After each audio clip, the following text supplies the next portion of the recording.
Greetings everyone, welcome to my channel, and in this particular session I am going to talk about the best strategy for CLAT. The CLAT examination is not that far, and most of the students are confused with respect to what could be the best strategy ahead, and whether this particular examination can be done in 40-45 days.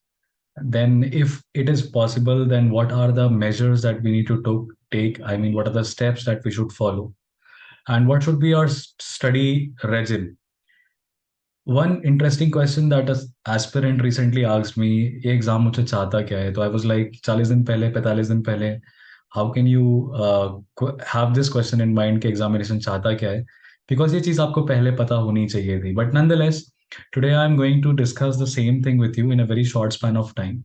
So bear with me, pen और paper लेके बैठिएगा because that is what I am going to tell you here in this particular video. So before I begin with this part, uh, telling you this, there are few fundamentals that you need to keep in mind before you decide to sit for this examination, right? The very first thing that you should actually remember is that what is the nature of examination, right? What is the nature of examination? If that is something we want to keep in mind, what is the nature of examination? So very first thing that you should understand in this particular exam, the very first thing that they are asking is your reading appetite. I think that is pretty much known to everyone, and that is not the challenge for us. Right? That reading appetite is the main thing that they are asking. The second, most of the students do not see and do not do one thing is that you have to analyze the past year papers. The analysis of past year papers is something that we all must do before we decide to sit in this examination. As what happens in this particular examination is this, that first of all, this examination is all about reading speed, isn't it? This examination is all about reading speed. Along with that, there are 120 questions that you have to solve in 120 minutes. So most of the students are confused in GK and current affairs. See, GK and current affairs have to be done daily. You have to do daily. And for that, just remember that you have to invest 1.5 hours, that is 1 से 1.5 घंटा आपको newspaper को देना है. With respect to newspaper, I only have one suggestion: follow the Hindu newspaper, because this paper is very simple and very direct. Now you might be wondering, sir, newspapers को the importance देने से GK and CA cover होता है, which is only 30 questions. It's not like that. Because apparently the Hindu में सारे के सारे supreme court के जजमेंट्स दिए हुए होते हैं, और अगर आप ट्रेंड्स को एनालाइज करेंगे तो रीसेंट जजमेंट से पैसेजेस आते ही हैं लीगल सेक्शन में. ठीक है. और अगर आपको इन जजमेंट्स के बारे में आइडिया रहता है, if you have an idea, तो आपका जो स्पीड होता है सॉल्व करने का वो कंपेरेटिवली फास्ट होता है. आपके बेसिक्स जो होते हैं वो बने हुए होते हैं, तो आपको पता रहता है कि किस तरीके से इसको शॉर्ट टाइम में सॉल्व करना है. सेकेंडली, न्यूज़पेपर्स में जो एडिटोरियल्स होते हैं, किसी भी तरह के एडिटोरियल्स की अगर हम बात करें, तो वो हमें दो जगह पे हेल्प करता है. हमारे क्रिटिकल रीजनिंग में हेल्प करता है, हमारे इंग्लिश में हेल्प करता है. तो अगर हमने इसको 1.5 घंटे लगातार किया हुआ है, तो जीके के बारे में भी हमें आइडिया है, एडिटोरियल्स के बारे में भी हमें आइडिया है, and that is not a really challenge. That is not a bigger challenge for us, right? So that is something we should keep in mind. Then along with this, see, mock are the second step that people usually avoid, so you must follow the mocks. So sorry for the disruption.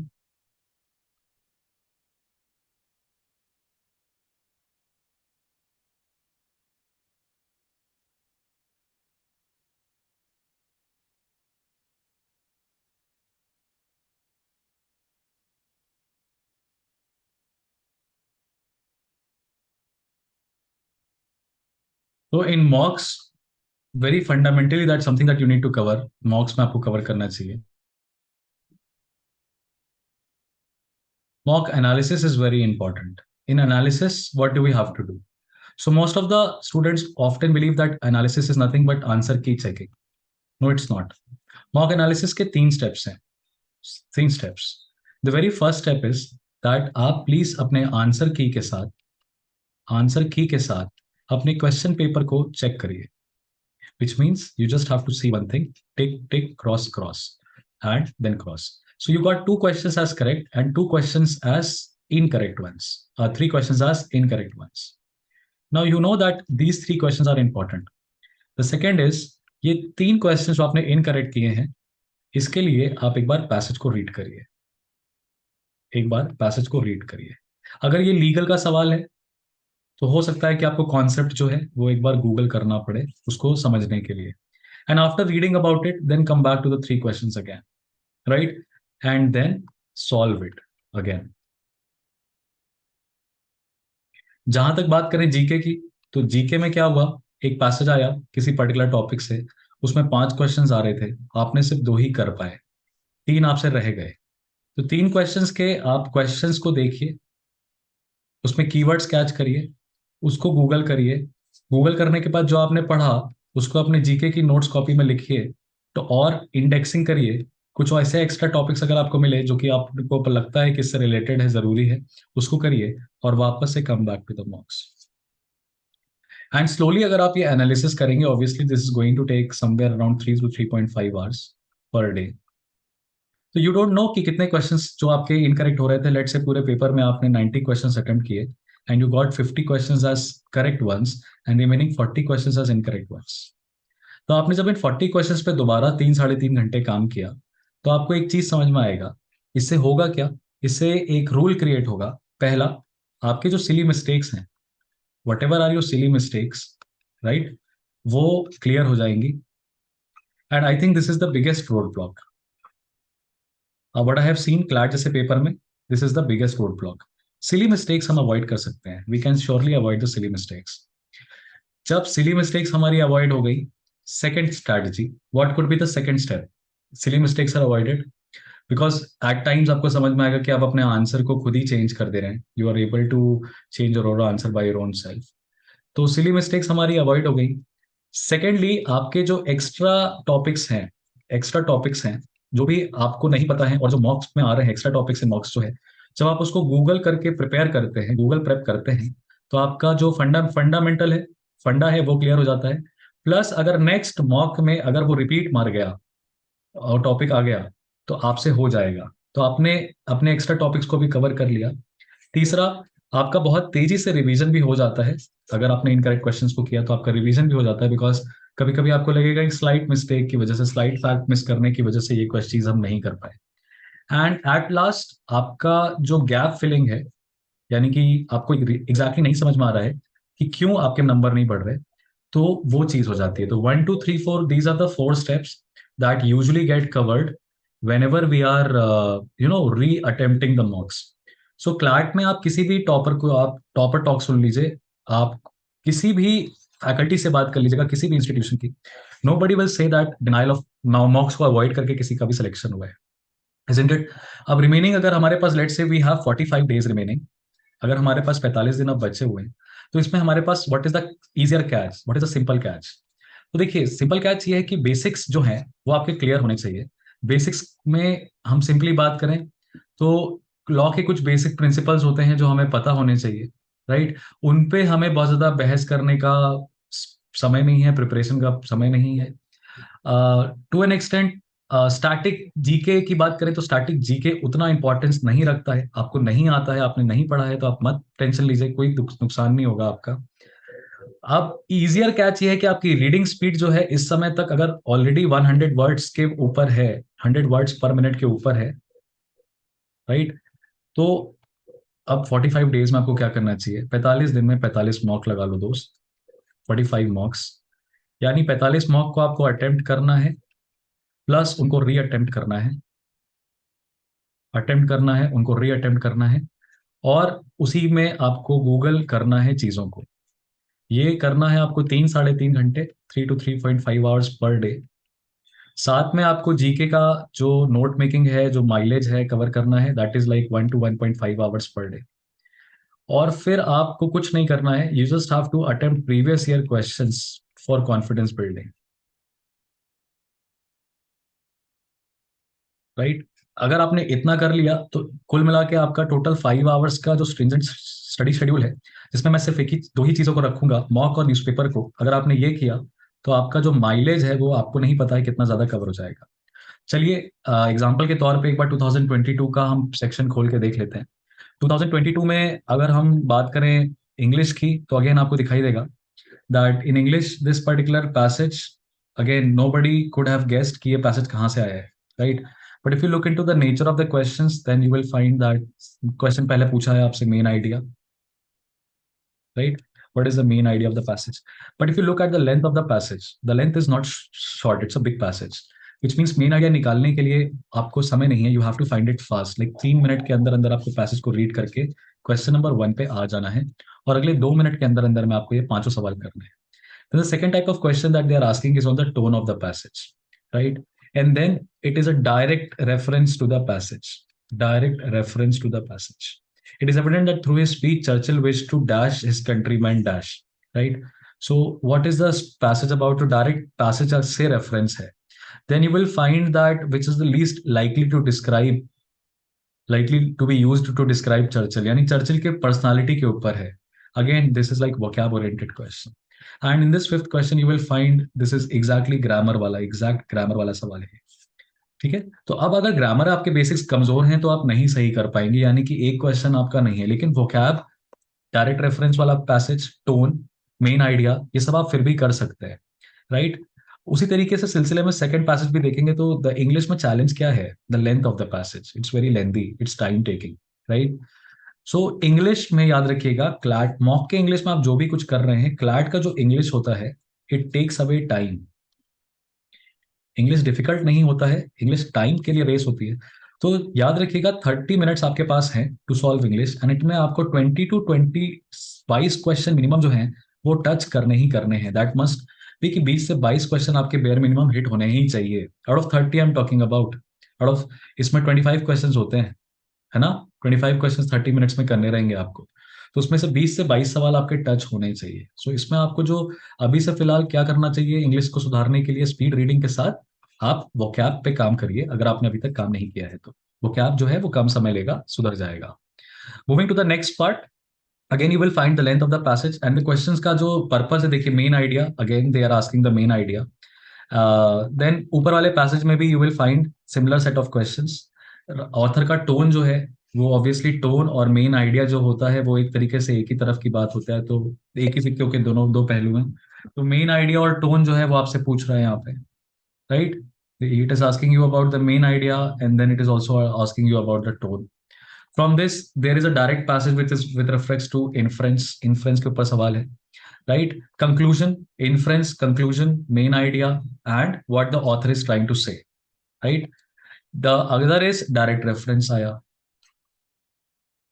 तो देखिए अगर आप master paper को देखते हैं तो you will finally realise, आपको पता चल जाएगा कि अगर हम इंग्लिश में इन किस चीज़ों पे काम करें तो हमें लेवरेज मिल सकता है, किन चीज़ों में हमारा कमांड होना चाहिए to improve our English.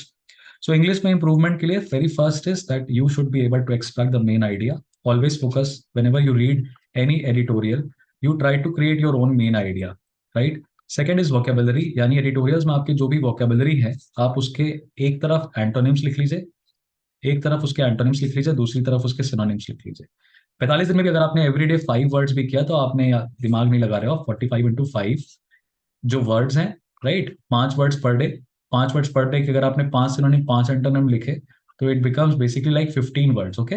15 into 45 इतने वर्ड्स कर लिए, बहुत हो जाएगा आपके लिए। Then always try to infer, inference निकालने की कोशिश करिए। अब देखिए इन्फ्रेंस ऐसा क्वेश्चन है जो आरसी में भी आएगा, इन्फ्रेंस ऐसा क्वेश्चन है जो सीआर में भी आएगा। इसीलिए आरसी और सीआर अगर हम क्लैट की बात करें तो there is no difference, there is no difference. But English section में क्या होता है, हमारे अटेम्प्ट जो होते हैं वो अगेंस्ट टाइम होते हैं, याद रखिएगा। इंग्लिश कॉम्प्लिकेटेड नहीं होगा, पैसेज डायरेक्ट होगा, लेकिन टाइम टेकिंग होगा। And the third is that you need to focus on the conclusion part. Along with the conclusion, try to identify the tone of the passage. These are the areas that you should particularly focus for English. और यही हर साल का trend आपको दिखाई देगा, हर साल का आपको यही ट्रेंड दिखाई देगा, right? Again, you will find, see, it's a vocab specific question, inference based question. Then it is vocabulary oriented question, relentlessly को किससे replace कर सकते हैं, synonym पूछ रहा है। Then it is a direct reference, passage से direct reference, passage समझ में आया तो ही मार्क कर पाएंगे। Moving to the next part, again, English, you will find this is again a very lengthy passage, and attitude of the author, that is the tone of the author, true in the context of the passage. Then the tone, again, grammar oriented. Best description of the passage is central idea. main story. Then again, direct reference with the passage. Then again, you will find the same set of questions are repeatedly there. So English is easy comparatively in CLAT, but the point is that it is time taking. Coming to the current affairs part. Now, in current affairs part, I will tell you out of this particular passage, CLAT 2022, how many questions were apparently doable and how many questions were not doable. So this was a static question, right? Iska answer AstroSat tha. The question is named the first dedicated mission launched by ISRO. Static tha, so this was a difficult question, right? This was a difficult question, so we could not have solved it. Apple, the first communication satellite of ISRO, again a very static question, and I will still say this was a very difficult question. Launch kahan se kiya gaya? Most of the students marked A, but the answer was Kourou, French Guinea. French Guinea, that is a South American country, okay? And then name the spacecraft that has successfully sent into space to probe into the planets in the solar system. Again, this question was a difficult question because again it went on the little static side. So starting के questions 3 question starting के ही देख के हमारा जो confidence है वो खत्म हो जाएगा, पर हम घबराएंगे नहीं, यहीं पे तो आपको क्लैट कंसोर्शियम टेस्ट करता है. अब first successful nuclear bomb test India ने 1974 में जो किया था, smiling Buddha was the answer and this question was moderate. Not many people knew it. NAVIC covers 1500 kilometers, a constellation of 7 satellites. It was a very direct question, direct current affairs से related questions था. तो आपको दिखाई देगा पूरे passage में जो इन्होंने बात करी थी वो NAVIC के बारे में ही बात करी थी. The last few of the lines were with respect to NAVIC only, right? So ये करंट अफेयर्स का पार्ट था. तो एक सवाल करंट अफेयर्स से आया, तो इसमें भी अगर हम देखें तो we can still say that 2 questions were slightly doable.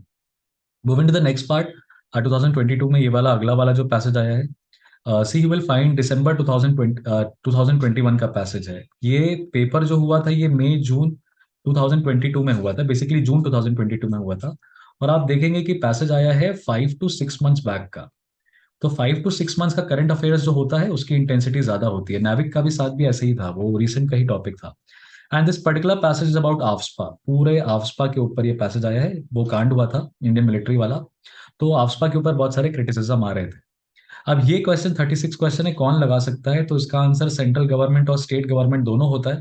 So again this was a very direct question and easier question, all of the above. ये जो मेघालय वाला क्वेश्चन था ये डिफिकल्ट था, रिवोक पढ़ा था हम लोगों ने, लेकिन हमने कब लगाया था नहीं पता था. देन अगेन दिस पैसेज, वो स्टेटमेंट बेस्ड क्वेश्चन देख सकते हैं आप. स्टेटमेंट बेस्ड क्वेश्चन आते ही आते हैं, और स्टेटमेंट बेस्ड क्वेश्चंस के लिए डियर एडिटोरियल्स को पढ़ना जरूरी होता है, बिकॉज इसमें जो भी पॉइंट पूछा गया है वो क्रिटिकल जो क्रिटिसिज्म है, राइट, वो उसके ऊपर सवाल है. Both A and B is the answer. So again this question was very much doable.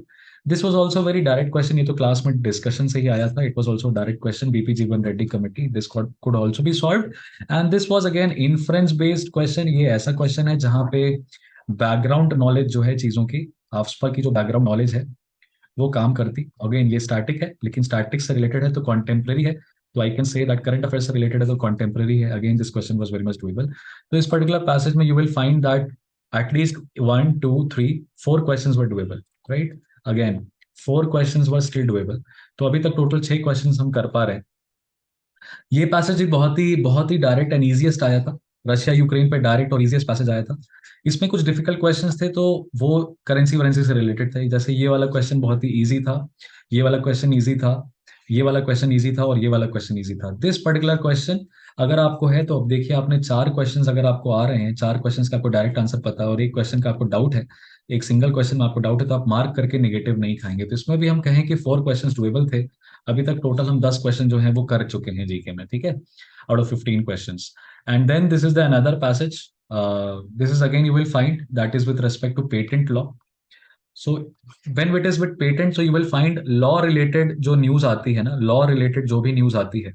For example let's say there is a news on competition commission of India, competition commission of India, या कोई statutory body है, national constitutional body है, national commission on scheduled tribe, उससे related news है. Finance commission का कोई report है, NCRB का कोई रिपोर्ट है, राइट, कोई पब्लिक पॉलिसी है जो अनाउंस हुआ है, या जो लॉज हैं जो इनैक्ट हुए हैं, तो वो हमेशा सवाल के संदर्भ में एक बार कुछ ना कुछ पूछेगा.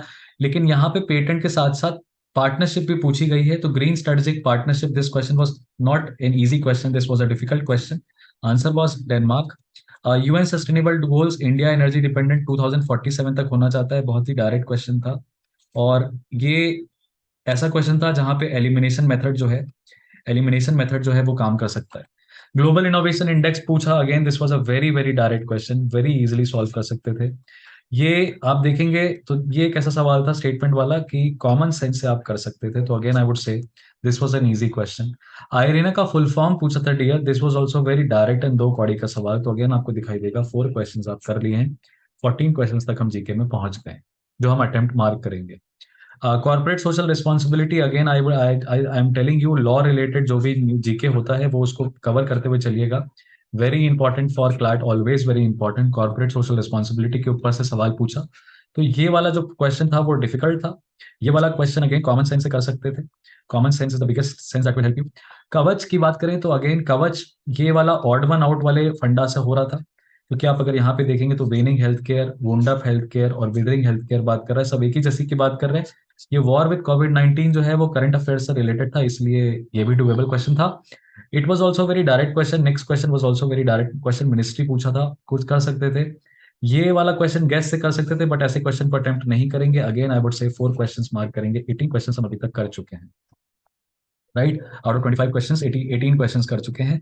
Then this is again you will find press information bureau से हमारा जो गवर्नमेंट ऑफ इंडिया का पॉलिसी है, गवर्नमेंट ऑफ इंडिया का अगेन पॉलिसी जो है, वहां से आपको सवाल होते हुए दिखाई देगा। तो इस बार आपने देखा गवर्नमेंट के पॉलिसी से 5 क्वेश्चन है, गवर्नमेंट के पॉलिसी से 5 क्वेश्चन है, लॉ से लगभग लगभग 10 क्वेश्चन दिखाई दे रहे हैं, एक हमें इंडिया का स्पेस मिशन से 5 क्वेश्चन दिखाई दे रहे हैं, इसमें करंट अफेयर्स का एक ही सवाल था, और एक इंटरनेशनल कॉन्फ्लिक्ट अभी अपने को देखने को मिली है। तो ये सारी कुछ थीम्स हैं जो आप निकाल सकते हैं, जिसपे अभी भी आप 45 दिन की बात कर रहे हैं हम, कि हमारे पास एग्जाम में 45 डेज बचा है, तो इन सभी थीम्स को हम काम कर सकते हैं, राइट। तो ये वाले क्वेश्चंस में भी अगेन हम बात करें तो how many questions were doable? To 3 questions were easily doable. Right? 3 questions could have been solved from this. So again, I would say again in this thing, I would say कि ये वाले questions में भी somewhere around 5 questions were doable. The next passage is again with respect to India का policy, maritime domain पे policy, और इसमें भी 3 सवाल हमारे डायरेक्टली कर सकते थे। 3 सवाल तो बहुत बेसिक थे। तो कुल मिला के आप देखेंगे कि 20 से 24 क्वेश्चन जो हैं वो हमारे डुएबल हैं। अब अगर बात करें एजेंडा की कि क्या एजेंडा हमें दिमाग में रखना चाहिए सर इस साल के करंट अफेयर्स के लिए, तो देखिए इंटरनेशनल जो भी कॉन्फ्लिक्ट्स चल रही हैं, इंटरनेशनल कॉन्फ्लिक्ट्स जो भी हैं वो हमेशा इंपॉर्टेंट रहती है। इंटरनेशनल कॉन्फ्लिक्ट्स में बहुत कुछ आ सकता है, इंटरनेशनल कॉन्फ्लिक्ट्स में any issues can be there. Israel Palestine का बहुत रिसेंट है, रशिया यूक्रेन ऑलरेडी आ चुका है, चाइना एशियान का जो इशू है वो बहुत है, और इसी में जापान और ताइवान भी आ जाएगा।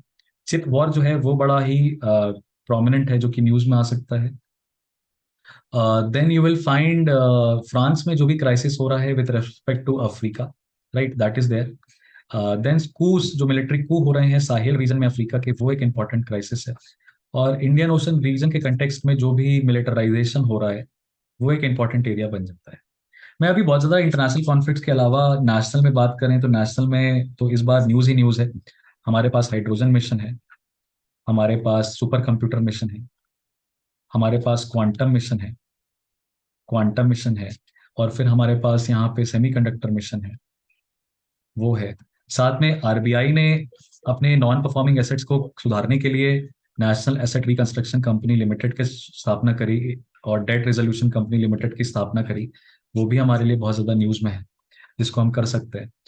तो ये वाले एजेंडाज नेशन से रिलेटेड पॉलिसीज के ऊपर बात करें तो सागरमाला पे क्वेश्चन आ चुका है, बट भारतमाला पे सवाल नहीं आया है, तो भारतमाला इंपॉर्टेंट हो जाती है हमारे लिए।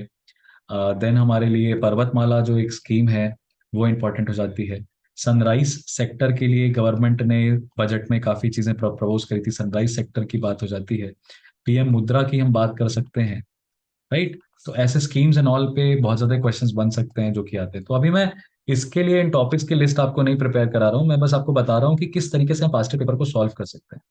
अगेन अगर हम लीगल की बात करें तो आपको दिखाई देगा, देखिए कॉन्स्टिट्यूशन का सवाल आया था, that was directly related to constitution. Easy questions थे इसमें, ज्यादा नहीं था।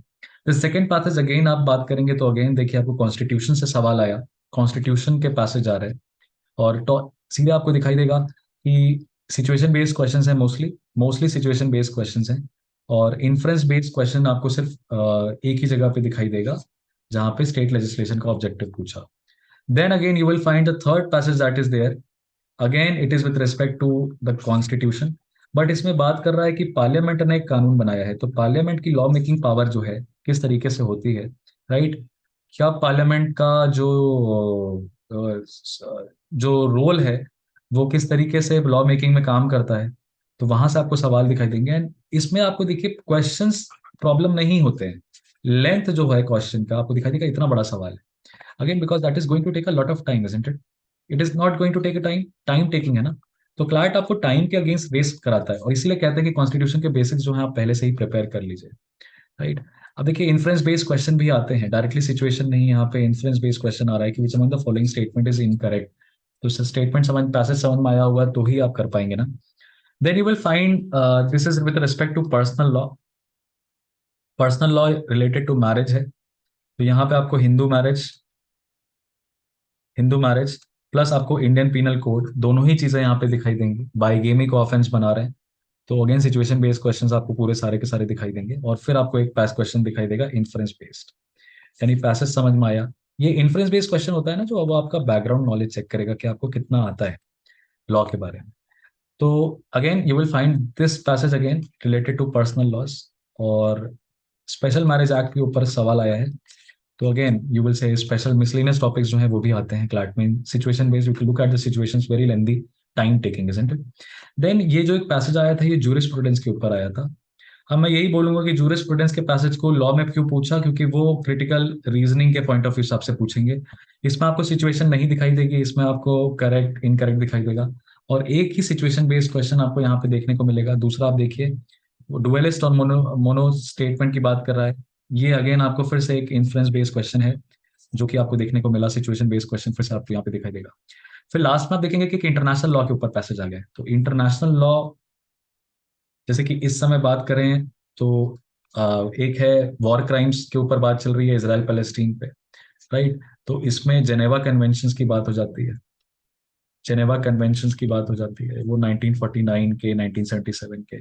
फिर वियना कन्वेंशंस की बात होती है, Vienna conventions on diplomatic relations की बात होती है, 1946 का जो है डिप्लोमेटिक रिलेशंस की बात होती है।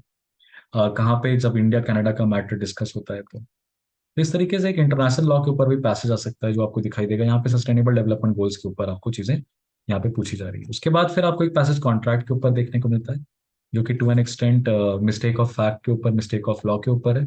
अगेन जनरल अंडरस्टैंडिंग रहेगी तो फटाफट कर लेंगे। ये सभी चीजों को आपको दिमाग में रखना चाहिए। तो again you will find constitution का वेटेज ज्यादा है, कॉन्ट्रैक्ट एंड टॉर्ट्स पे एक आध पैसेज ही आता है, यही ट्रेंड है। और बाकी एक ऐसा मिसलेनियस जूरिस्प्रूडेंस आया which was not anticipated. So again, 40 questions में still 30 questions were doable. So our approach to solve all of this should be very simple and very direct, okay? So do not panic. You have 45 days. Do a quick analysis of the past year paper. In the next video, I'll be making you solve passage by passage some of the legal questions of, and I'll be making a separate video on CLAT 2023 as well. That is going to reduce your time, and you will be able to identify what are the key areas that you should look as of now.